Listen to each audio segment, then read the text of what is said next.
Hey friends, ready to continue our epic adventure? Chronicles of Narnia, Book 2, The Lion, the Witch, and the Wardrobe. We're going to start with Chapter 1, because that's a good place to start. Lucy looks into a wardrobe. Once there were 4 children, whose names were Peter, Susan, Edmund, and Lucy. This story is about something that happened to them when they were sent away from London during the war because of the air raids. They were sent to the house of an old professor who lived in the heart of the country, 10 miles from the nearest railway station and 2 miles from the nearest post office. He had no wife, and he lived in a very large house with a housekeeper called Mrs. Macready, and 3 servants. Their names were Ivy, Margaret, and Betty, but they do not come into the story very much. He himself was a very old man with shaggy white hair, which grew over most of his face as well as on his head, and they liked him almost at once. But on the first evening, when he came out to meet them at the front door, he was so odd looking that Lucy, who was the youngest, was a little afraid of him, and Edmund, who was the next youngest, wanted to laugh and had to keep on pretending he was blowing his nose to hide it. As soon as they had said good night to the professor and gone upstairs on the first night, the boys came into the girls' room and they all talked it over. "We've fallen on our feet, and no mistake," said Peter. "This is going to be perfectly splendid. That old chap will let us do anything we like." "I think he's an old dear," said Susan.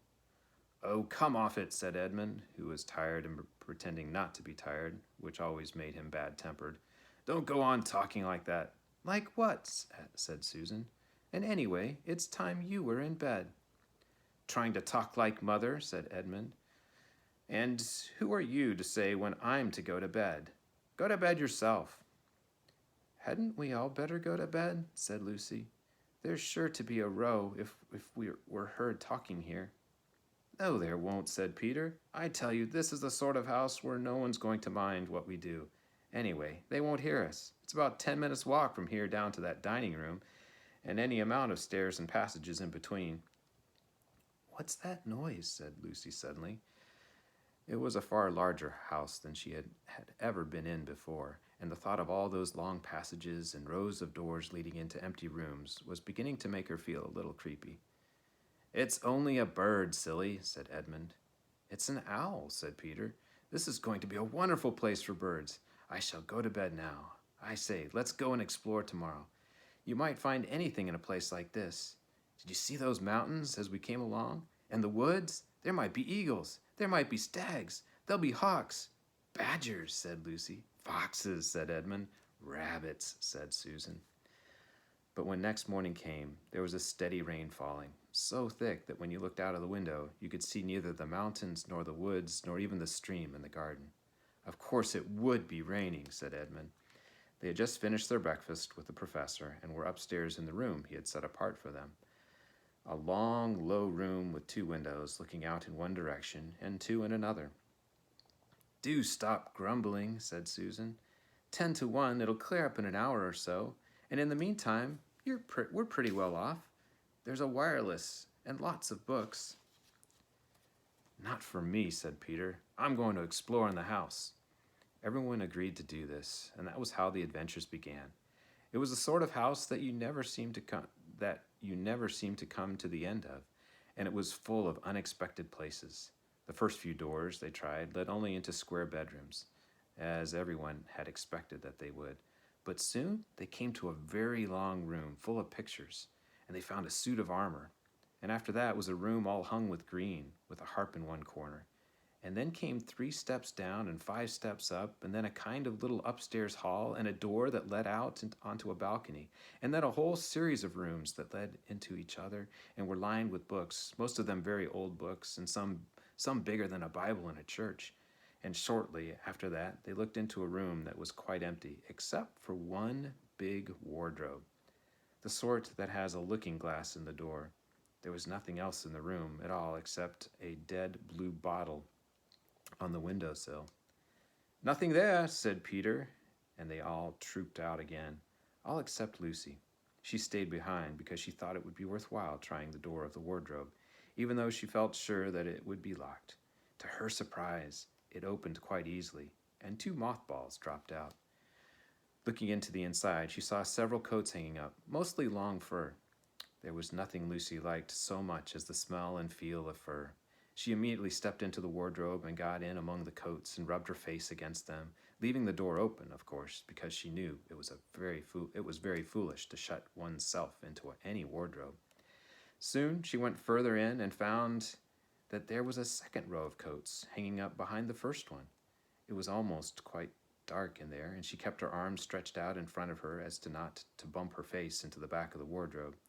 She took a step further in, then 2 or 3 steps, always expecting to feel woodwork against the tips of her fingers, but she could not feel it. This must be a simply enormous wardrobe, thought Lucy, going still further in and pushing the soft folds of the coats aside to make room for her. Then she noticed that there was something crunching under her feet. I wonder, is that more mothballs? She thought, stooping down to feel it with her hand. But instead of feeling the hard, smooth wood of the floor of the wardrobe, she felt something soft and powdery and extremely cold. This is very queer, she said, and went on a step or 2 further.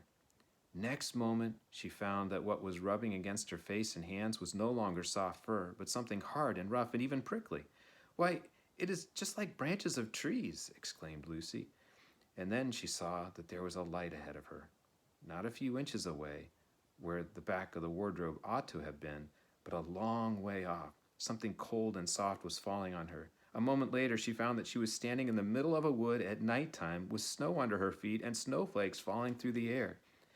Lucy felt a little frightened, but she felt very inquisitive and excited as well. She looked back over her shoulder, and there, between the dark tree trunks, she could see the open doorway of the wardrobe, and even catch a glimpse of the empty room from which she had set out. She had, of course, left the door open, for she knew it is a very silly thing to shut oneself into a wardrobe. It seemed to be still daylight there. I can always get back if anything goes wrong, thought Lucy. She began to walk forward, crunch, crunch, over the snow, and through the wood toward the other light. In about 10 minutes she reached it and found it was a lamppost. As she stood looking at it, wondering why there was a lamppost in the middle of a wood and wondering what to do next, she heard a pitter-patter of feet coming toward her. And soon after that, a very strange person stepped out from among the trees into the light of the lamppost. He was only a little taller than Lucy herself, and he carried over his head an umbrella, white with snow. From the waist upward, he was like a man, but his legs were shaped like goats. The hair on them was very glossy black, and instead of feet, he had goat's hooves. He also had a tail, but Lucy did not notice this at first because it was neatly caught up over the arm that held the umbrella, so as to keep it from trailing in the snow. He had a red woolen muffler around his neck, and his skin was rather reddish too. He had a strange but pleasant little face with a short pointed beard and curly hair, and out of the hair there stuck 2 horns, one on each side of his forehead. One of his hands, as I have said, held the umbrella. In the other he carried several brown paper parcels.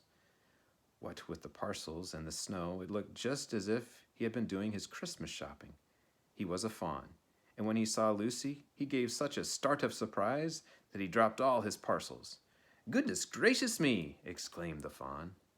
End of chapter 1.